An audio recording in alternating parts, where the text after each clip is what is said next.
اے محبوب آپ فرمائیے من کان عدوا لجبریل، جو جبریل کا دشمن ہے وہ غور کرے، فإنه نزلہ علی قلبک، پس بے شک جبریل علیہ السلام نے قرآن کو نازل کیا آپ کے دل مبارک پر بإذن اللہ، اللہ کی اذن سے، مصدقا لما بین یدی، اور یہ قرآن توریت کی تصدیق کرنے والا ہے، وہ ہدن اور ہدایت ہے، وہ بشرا اور خوشخبری ہے، للمؤمنین مومنوں کے لیے۔ قرآن نے فیصلہ سنایا، من کان عدوا للہ، جو اللہ کا دشمن ہو، وہ ملائکتی اور فرشتوں کا دشمن ہو، وہ رسولی اور رسولوں کا دشمن ہو، وہ جبریل اور جبریل کا دشمن ہو، وہ میکالا اور میکائیل کا دشمن ہو، فإن اللہ عدو للکافرین، پس بے شک اللہ تعالی کافروں کا دشمن ہے، اللہ تعالیٰ انہیں سزا دے گا۔ یہاں پر غور کریں اس آیت کریمہ میں، انہوں نے جبریل سے دشمنی کرنے کا دعویٰ کیا، اور قرآن نے فرمایا جو کوئی اللہ کا دشمن ہو، فرشتوں کا دشمن ہو، رسولوں کا دشمن ہو، جبریل کا دشمن ہو اور میکائیل کا دشمن ہو، مفسرین فرماتے ہیں اس سے معلوم یہ ہوتا ہے جو ایک فرشتے کا دشمن ہے وہ گویا کہ نہ اللہ کو ماننے والا ہے، نہ رسولوں کو ماننے والا ہے، نہ کسی فرشتے کو ماننے والا ہے۔ کوئی ایک فرشتے کی توہین کرنے والا بھی کافر ہے، کسی ایک نبی کی توہین کرنے والا بھی کافر ہے، سب پر ایمان لانا اور سب کی تعظیم ہم پر لازم ہے۔ وَلَقَدْ أَنزَلْنَا الیک آیات بینات، اور بے شک ہم نے آپ کی طرف روشن واضح آیات کو نازل فرمایا، وما یکفر بها الا الفاسقون، اور اس کا انکار وہی کرتے ہیں جو فاسق ہیں، نافرمان ہیں۔ اب کلما عاہدوا عہدا نبذہ فریق منہم، کیا جب کبھی وہ کوئی عہد کرتے ہیں تو ان میں سے ایک گروہ اس عہد کو پھینک دیتا ہے، عمل نہیں کرتا، بل اکثرهم لا یؤمنون، بلکہ ان میں سے اکثر ایمان نہیں لاتے۔ وَلَمَّا جَاءَهُمْ رَسُولٌ مِّنْ عِندِ اللَّهِ، اور جب ان کے پاس اللہ کی طرف سے رسول آ گئے، مُصَدِّقٌ لِّمَا مَعَهُمْ، وہ رسول جو تصدیق کرنے والے ہیں اس کتاب کی جو ان کے پاس ہے، یعنی توریت کی تصدیق کرتے ہیں، نَبَذَ فَرِيقٌ مِّنَ الَّذِينَ أُوتُوا الْكِتَابَ، تو اہل کتاب میں سے ایک گروہ پھینک دیتا ہے کتاب اللہ کی کتاب کو، وراء ظہورہم، اپنی پیٹھ کے پیچھے، نعوذ باللہ من ذالک۔ یہاں پر مفسرین فرماتے ہیں کہ قرآن نے تو فرمایا وہ اللہ کی کتاب کو پیٹھ کے پیچھے پھینک دیتے ہیں، لیکن کوئی یہودی ایسا نہیں جو توریت کو پھینکتا ہو، بلکہ یہ تو ریشمی غلافوں میں لپیٹتے اور اسے سونے اور چاندی سے اسے آراستہ کرتے اور بلند جگہوں پہ رکھتے تھے۔ فرمایا کہ جہاں تعظیم اللہ کے کلام کی ضروری ہے وہاں اس کو پڑھنا بھی ضروری ہے اور پڑھ کر عمل کرنا بھی ضروری ہے۔ یہاں پھینکنے سے مراد یہ ہے کہ انہوں نے توریت کو سنبھال کے تو رکھا لیکن اس پر عمل نہیں کیا، اور یہی آج مسلمانوں کی حالت ہے۔ کأنہم لا یعلمون، گویا کہ وہ جانتے ہی نہیں ہیں، توریت پر ایسا عمل نہیں کیا گویا کہ وہ اسے پہچانتے ہی نہیں ہیں۔ آج بھی مسلمانوں کی یہی حالت ہے، جیسے انہوں نے توریت پر عمل نہیں کیا، مسلمان قرآن پر عمل نہیں کرتے۔ واتبعوا ما تتلو الشیاطین، توریت کو تو انہوں نے سنبھال کے رکھا، توریت کو نہ پڑھا نہ سمجھا نہ عمل کیا۔ ہاں، یہ کس کے پیچھے پڑ گئے؟ ما تتلو الشیاطین، جو جنات شیاطین جادو پڑھ کر سناتے تھے، علی ملک سلیمان علیہ السلام کی سلطنت کے زمانے میں، اس جادو کے پیچھے پڑ گئے، اور انہوں نے حضرت سلیمان علیہ السلام پر یہ جھوٹ باندھا کہ آپ نعوذ باللہ من ذالک جادوگر تھے۔ قرآن نے اس کا رد کیا، وما کفر سلیمان علیہ السلام نے کفر نہیں کیا، کہ جادو میں شرکیہ اور کفریہ اکثر منتر ہوتے ہیں، اور سلیمان علیہ السلام جادو کرنے سے پاک ہیں۔ وَلَٰكِنَّ الشَّيَاطِينَ كَفَرُوا، ہاں لیکن شیاطین کفر کیا کرتے تھے۔ يُعَلِّمُونَ النَّاسَ السِّحْرَ، وہ لوگوں کو جادو سکھایا کرتے تھے۔ حضرت سلیمان علیہ الصلوۃ والسلام نے جب یہ دیکھا کہ سرکش جنات لوگوں کو جادو سکھاتے ہیں، جادو میں ہوتا یہ ہے کہ منتر پڑے جاتے ہیں، اور وہ شرکیہ اور کفریہ جب منتر پڑے جاتے ہیں تو اس سے جنات خوش ہوتے ہیں، اور وہ جو منتر پڑھنے والا چاہتا ہے وہ کام کر دیتے ہیں۔ تو یہ منتر شیطانوں نے، سرکش جنات نے انسانوں کو سکھائے، اس کی بڑی بڑی کتابیں لکھی گئیں۔ حضرت سلیمان علیہ الصلوۃ والسلام نے ان جنات پر قابو پایا، اور تمام کتابوں کو آپ نے جمع کر کے اپنی کرسی، اپنے تخت کے نیچے آپ نے زمین میں دفنا دیا۔ وہاں اس لیے دفنایا کہ کسی جن کی جرت نہ ہوتی کہ وہ آپ کی کرسی مبارک کے قریب آ سکے۔ جب حضرت سلیمان علیہ الصلوۃ والسلام کا وصال ہو گیا تو جنات نے اس کرسی کے نیچے سے وہ جادو کی کتابیں نکال لی اور لوگوں میں یہ مشہور کر دیا کہ حضرت سلیمان علیہ الصلوۃ والسلام تو نعوذ باللہ من ذالک کوئی نبی نہیں تھے، وہ جادوگر تھے اور جادو کے زور پر وہ حکومت کیا کرتے تھے۔ یہ بات یہودیوں میں مشہور تھی، یہ بات عیسائیوں میں مشہور ہو گئی، اور آج بھی جو اس وقت بائبل کا ایڈیشن جو جدید ایڈیشن ہے اس میں خود میں نے اس بات کو پڑھا ہے کہ انہوں نے سلیمان علیہ الصلوۃ والسلام کے بارے میں بہت غلط باتیں لکھی ہیں۔ تو جب نبی کریم صلی اللہ علیہ وآلہ وسلم نے سلیمان علیہ السلام کا ذکر نبی میں کیا تو یہودی اور عیسائی کہنے لگے کہ آپ ایک جادوگر کو نعوذ باللہ من ذالک نبی کہتے ہیں، رسول کہتے ہیں۔ تو اس پر یہ آیت کریمہ نازل ہوئی کہ آپ نے جادو نہیں سکھایا تھا، یہ تو سرکش جنات شیاطین کی حرکتیں تھیں، سلیمان علیہ الصلوۃ والسلام اس سے پاک تھے۔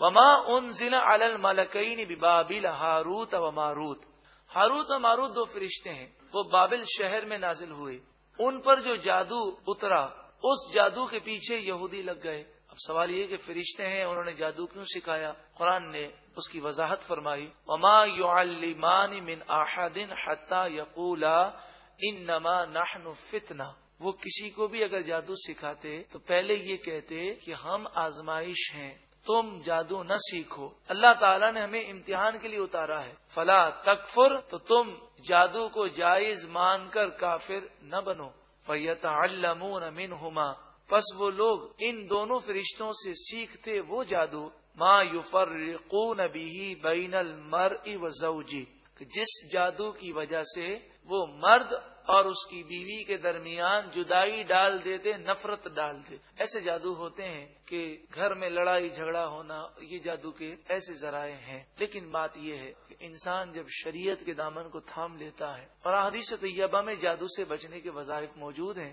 ان وظائف کو کرے تو انشاءاللہ تعالی وہ جادو سے ہمیشہ محفوظ رہے گا۔ حضرت عائشہ صدیقہ رضی اللہ تعالی عنہا سے مروی ہے، نبی کریم صلی اللہ علیہ وآلہ وسلم نے فرمایا، اے عائشہ، رات کے اندھیرے سے اللہ کی پناہ مانگو۔ اس حدیث کی شرح میں علماء نے لکھا کہ یہاں اندھیرے سے مراد 29ویں اور 30ویں شب ہے چاند کی، جب چاند بالکل نظر نہیں آتا، اور فرمایا یہ 2 راتیں ہیں جس میں لوگوں کو بیمار کرنے والے جادو کیے جاتے ہیں۔ تو اس بات کا انکار نہیں کہ جادو ہو سکتا ہے اور جادو کا وجود ہے، مگر وہم نہیں کرنا چاہیے کہ ذرا پریشانی ہو تو انسان یہ وہم کر لے کہ مجھے جادو ہو گیا۔ نبی کریم صلی اللہ علیہ وآلہ وسلم کی تعلیمات میں جادو سے ہمیشہ بچنے کے وظائف موجود ہیں، ان پر عمل کریں، اللہ پر بھروسہ کریں، اللہ تعالی غیب سے مدد فرمائے گا۔ نبی کریم صلی اللہ علیہ وآلہ وسلم جب آپ آرام فرماتے تو سورہ اخلاص، سورہ فلق اور سورہ ناس، ان تینوں سورتوں کو بسم اللہ کے ساتھ آپ پڑھتے اور پھر اپنے ہاتھوں پر دم فرماتے اور اپنے ہاتھوں کو سر اور چہرے پر پھیرنے کے بعد جسم کے اگلے حصے پر پھیرتے، پھر پچھلے حصے پر پھیرتے، پھر دوبارہ سورہ اخلاص، سورہ فلق اور سورہ ناس ایک مرتبہ پڑھتے، ہاتھوں پر دم کرتے اور اسی طرح پورے جسم پر ہاتھ پھیرتے۔ یہ عمل آپ روزانہ سونے سے پہلے 3 مرتبہ کیا کرتے۔ جو یہ عمل کرنے کا عادی ہوگا ہر قسم کے جادو سے اور شرور سے وہ محفوظ رہے گا۔ علماء نے یہ بھی لکھا کہ 11 مرتبہ سورہ فلق اور 11 مرتبہ سورہ ناس، اس طرح کہ ہر سورت سے پہلے بسم اللہ شریف پڑھا جائے اور پہلے فلق پھر ناس، پھر فلق پھر ناس، پھر فلق پھر ناس، اس طرح 11 مرتبہ فلق ہوں گی اور 11 مرتبہ ناس، لیکن ترتیب یہ ہوگی کہ پہلے فلق پڑھیں گے، پھر ناس پڑھیں گے، پھر فلق پڑھیں گے، پھر ناس پڑھیں گے۔ جسے بھی یہ وہم ہو کہ مجھ پر جادو ہو گیا ہے یا واقعی جادو ہو گیا ہو تو اسے چاہیے کہ وہ اسے پڑھ کر پانی پہ دم کرے، اپنے اوپر دم کر لے، آنکھیں بند کر کے اپنے کاروبار کو تصور میں لائے، اپنی دکان کو تصور میں لائے اور اس پر دم کر لے۔ اگر جادو ہوا تو انشاءاللہ جادو ختم ہو جائے گا۔ یہ عمل 11 دن تک مسلسل کرنا ہے۔ جب بھی کوئی بیمار ہوتا تو نبی کریم صلی اللہ علیہ وآلہ وسلم سورہ فلق اور سورہ ناس پڑھ کر دم کیا کرتے. یہ بھی ایک تندرستی کا عمل ہے. 3 مرتبہ سورہ فلق اور 3 مرتبہ سورہ ناس اس ترتیب سے پڑھا جائے کہ فلق ناس اور بیمار پر دم کر دیا جائے. تفسیر کبیر میں ایک وظیفہ لکھا امام فخر الدین رازی علیہ رحمہ، جن کا سن وصال 606 ہجری ہے. تفسیر کبیر آپ نے 800 سال قبل لکھی ہے. بڑی ہی مستند تفسیر ہے. جلد 18 صفحہ نمبر 172. کان النبی صلی اللہ علیہ وسلم یعوذ الحسن والحسین. نبی کریم صلی اللہ علیہ وسلم امام حسن اور امام حسین کو دم فرمایا کرتے. اس طرح آپ دم فرماتے اعیذکما بکلمات اللہ التامۃ من کل شیطان وہامۃ ومن کل عین لامہ. یہ وظیفہ پڑھ کر آپ دم فرمایا کرتے. ثم یقول کان ابوکم یعوذ بہما اسماعیل و اسحاق. پھر آپ فرماتے کہ تمہارے والد یعنی حضرت ابراہیم علیہ السلام کہ نبی کریم صلی اللہ علیہ وآلہ وسلم انہی کی اولاد میں سے ہیں. حضرت ابراہیم علیہ السلام اپنے دونوں صاحبزادوں اسماعیل اور اسحاق علیہم السلام پر یہی وظیفہ پڑھ کر دم فرمایا کرتے تھے. اس میں نظر بد کا علاج بھی ہے، جادو سے بچنے کا وظیفہ بھی ہے. اللہ تعالی ہر قسم کے شرور سے، خصوصاً جادو سے، ٹونے سے، نظر بد سے اور آسیب سے تمام مسلمانوں کو محفوظ فرمائے، اور جو اس میں مبتلا ہیں اللہ تعالیٰ انہیں نجات عطا فرمائے. وما هم بضارین به من احد الا باذن اللہ. اللہ کے اذن کے بغیر کوئی کسی کو نقصان پہنچا ہی نہیں سکتا. جب تم اللہ کے دین کے دامن کو مضبوطی سے تھام لوگے اور اللہ کے دین کی رسی کو پکڑ لوگے تو پھر اللہ تعالیٰ کرم فرمائے گا اور کوئی جادو تم پر اثر نہیں کرے گا. وہ تمہیں مشکلات سے بچائے گا. اور جہاں تک یہ جادو سیکھنے کا تعلق ہے وَيَتَعَلَّمُونَ مَا يَضُرُّهُمْ وَلَا يَنفَعُهُمْ. یہ لوگ وہ جادو سیکھتے ہیں جو انہیں نقصان دیتا ہے، نفع نہیں دیتا. کبھی آپ نے جادوگر کو خوشحال نہیں دیکھا ہو، کیونکہ جنات کے اثر سے یہ ہوتا ہے. اور جنات یہ جادو کے منتر کی وجہ سے قابو میں آتے ہیں، موکلات قابو کیے جاتے ہیں، لیکن ان کے اثر بد بہت برے ہوتے ہیں. تو جادوگر خود بڑا پریشان رہتا ہے، کبھی وہ ذہنی اور قلبی سکون نہیں پا سکتا. تو جادو کا نقصان ہے، نفع نہیں ہے. وَلَقَدْ عَلِمُوا لَمَنِ اشْتَرَاهُ مَا لَهُ فِي الْآخِرَةِ مِنْ خَلَاقٍ. حالانکہ وہ جانتے تھے اس بات کو کہ جو جادو حاصل کرے گا، جو جادو پر عمل کرے گا، آخرت میں اس کے لیے کوئی حصہ نہیں. پھر بھی انہوں نے جادو سیکھا یہ جاننے کے باوجود. وَلَبِئْسَ مَا شَغَوْا بِهِ أَنفُسَهُمْ. کتنی بری چیز ہے یہ جادو جس کے بدلے انہوں نے اپنے آپ کو تباہ کر لیا. لَوْ كَانُوا يَعْلَمُونَ. کاش کہ وہ جانتے ہوتے. وَلَوْ أَنَّهُمْ. اگر وہ جادو کے چکر میں نہ پڑتے اور اگر وہ آمنوا ایمان لاتے، واتقوا اور تقوی اختیار کر لیتے اور رب العالمین سے لو لگا لیتے، لَمَثُوبَةٌ مِّنْ عِندِ اللَّهِ خَيْرٌ. تو رب العالمین کے پاس سب سے بہتر صلہ موجود ہے. دنیا میں بھی صلہ ملتا، قبر میں بھی صلہ ملتا، آخرت میں بھی صلہ ملتا اور زندگی سنور جاتی. لو کانوا یعلمون. کاش کہ وہ جانتے ہوتے. اس آیت پر ہم غور کریں. 2 چیزوں کا ذکر ہے، ایمان اور تقوی. تقوی کے معنی ہے اللہ سے ڈرنا اور اللہ اور اس کے رسول کی نافرمانی سے بچنا. یہ ہے تقوی. ایمان اور تقوی اختیار کرنے پر بشارت ہے لَمَثُوبَةٌ مِّنْ عِندِ اللَّهِ خَيْرٌ. اللہ تعالی کے دربار سے وہ نعمتیں ملیں گی جس کا ہم تصور نہیں کر سکتے.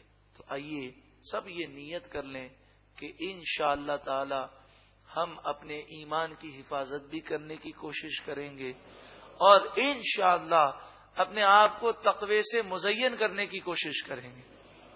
کہ ٹھیک ہے ہم گناہوں میں پڑے ہیں، لیکن یہ تو ہو سکتا ہے کہ ہم بچنے کی کوشش کریں، رو کر دعائیں مانگیں. کبھی کوئی کاروباری نقصان ہو جاتا ہے تو روتے نہیں ہیں، روتے ہیں، رو کر دعائیں مانگتے ہیں. تو ہم رو کر دعائیں مانگیں. تہجد کے وقت اٹھ کر دعائیں کریں، اے پروردگار تو گناہوں کی نفرت عطا فرما، نیکیوں کا پیار عطا فرما، اور ہمیں قرآن و حدیث پر عمل کرنے کی توفیق و سعادت عطا فرما۔ قل، اے محبوب آپ فرمائیے، من کان عدوا لجبریل، جو جبریل کا دشمن ہے وہ غور کرے، فإنہ نزلہ علی قلبک،